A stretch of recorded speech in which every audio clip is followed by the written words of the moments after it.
Welcome friends. মধ্যশিক্ষা পর্ষদের পর এবার প্রাথমিক শিক্ষা পর্ষদের পক্ষ থেকে আজকে 2রা সেপ্টেম্বর 2025 বিজ্ঞপ্তি দেওয়া হলো। উচ্চ মাধ্যমিক তৃতীয় সেমিস্টার পরীক্ষার দিনগুলিতে যে সমস্ত হাই স্কুলগুলিতে উচ্চ মাধ্যমিক সেমিস্টার 3-র ভেন্যু হবে, সেই বিদ্যালয়গুলির সাথে অ্যাটাচড যে প্রাইমারি স্কুলগুলি থাকে, অনেক প্রাইমারি স্কুল আছে যেটা একই চত্বরে প্রাইমারি এবং হাই স্কুল আছে, সেই সমস্ত হাই স্কুলগুলোতে যদি থার্ড সেমিস্টারের ভেন্যু হয়, সেই সমস্ত অ্যাটাচড প্রাইমারি বিদ্যালয়গুলির সমস্ত অ্যাক্টিভিটি ক্লাস সাসপেন্ড থাকবে, ক্লাস বন্ধ থাকবে। পরিষ্কার বলা হচ্ছে পরীক্ষার দিনগুলি অর্থাৎ 8ই সেপ্টেম্বর থেকে 22শে সেপ্টেম্বর। এবং যে সমস্ত প্রাইমারি বিদ্যালয়গুলিতে এই রকম পরিস্থিতি নয়, অর্থাৎ পুরো সেপারেট, তাদের ক্ষেত্রে কোনো বিজ্ঞপ্তি নেই, তাদের যেমন নর্মাল ক্লাস চলছে সেরকম ক্লাস চলবে।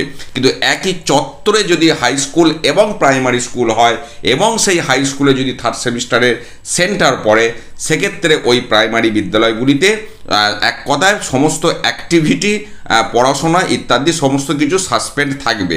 এই বিজ্ঞপ্তি আজকে প্রাথমিক শিক্ষা পর্ষদ থেকে পাবলিশ করেছে।